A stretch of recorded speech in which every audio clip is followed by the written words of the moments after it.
Greetings. I'm back on the boat, back in Gib, back in the sunshine. I woke up in London this morning, absolutely chilly it was, bitingly cold. I only had my zip up fleecy and a t-shirt and I thought, should have brought a better coat than this, but we managed okay. Now one thing I did notice while I was in London, because we jumped in quite a few taxis, even the black cabs are electric. The car that picked us up from the airport was electric. You know, there was a lot of electric cars. They're really nice, they're really smooth, they're really quiet, for sure. And I didn't realise so many people had them in London. You know, I expected there to be a lot more diesels about on the road, but no.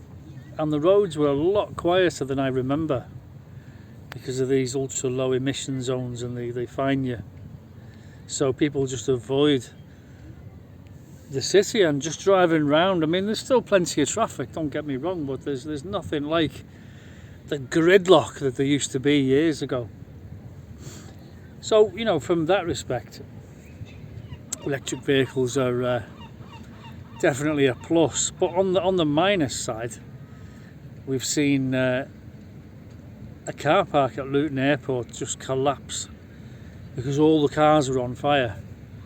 And because so many of them now are electric, and they're all parked so close, because you know the parking spaces in the UK, the car we've got is a very small little car. We would be classed as a small car in the UK, and it's only just big enough to park in a parking space. So if you've got a bigger car like a Range Rover, something like that, it just wouldn't fit in the space. You wouldn't be able to open the doors and get out, because there's.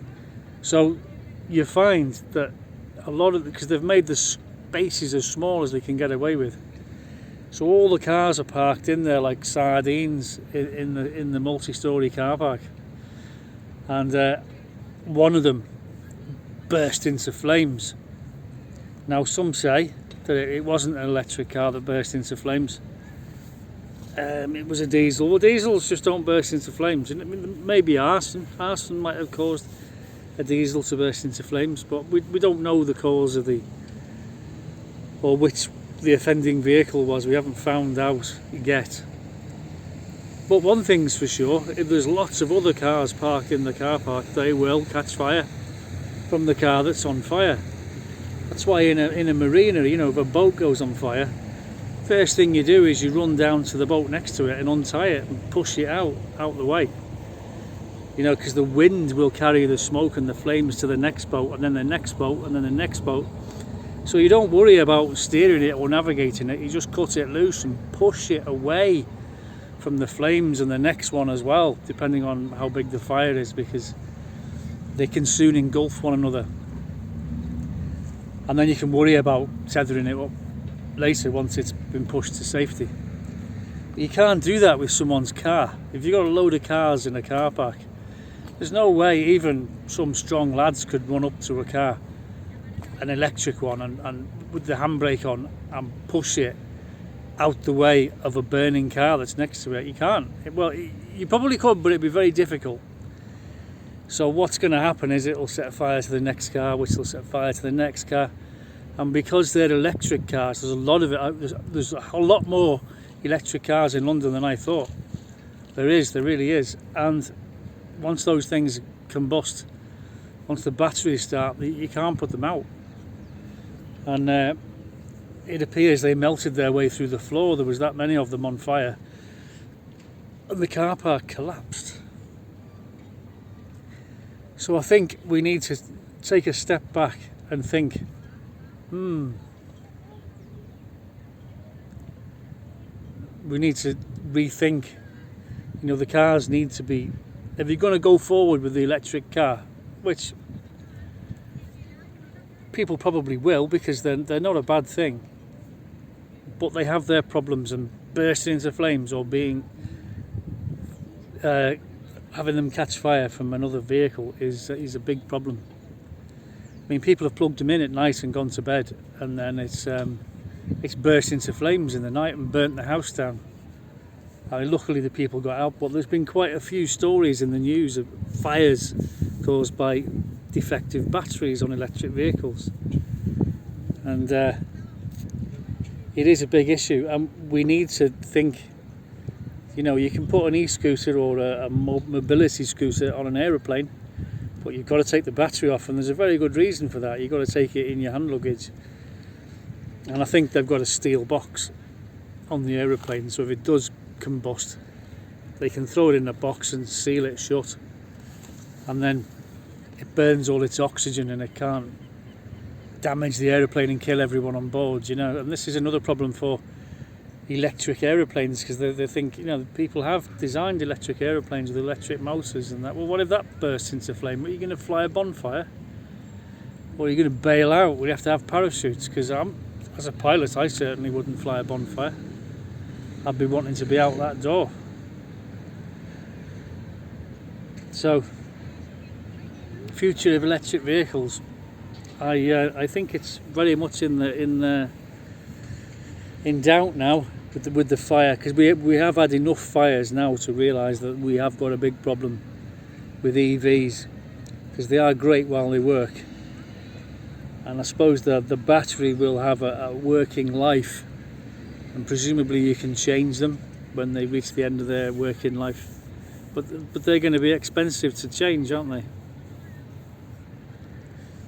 I don't know what the answer is. But we got picked up from Gatwick Airport and taken into North London, and it was fabulous.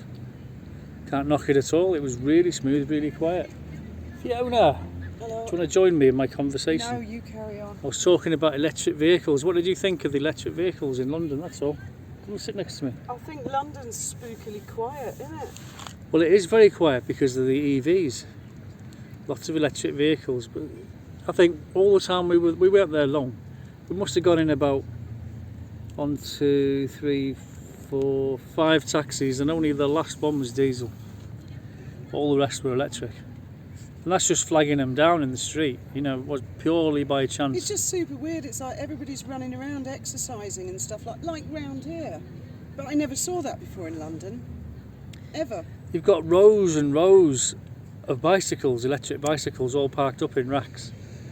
And I get the idea that you must have an account or an app or something, and you can just take one and cycle round on it, or go somewhere where there's another rack and you put it back in the rack, and then you're obviously paying for the time you were using it from one place to another, which is a great idea. Hope it catches on.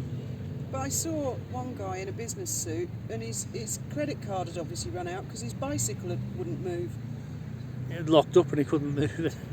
Well, that's how it appeared. I don't know how these bikes work in London. Pissed off, actually. Yeah. Well, I've just ordered the rest of the wood for the roof. You have? Yep.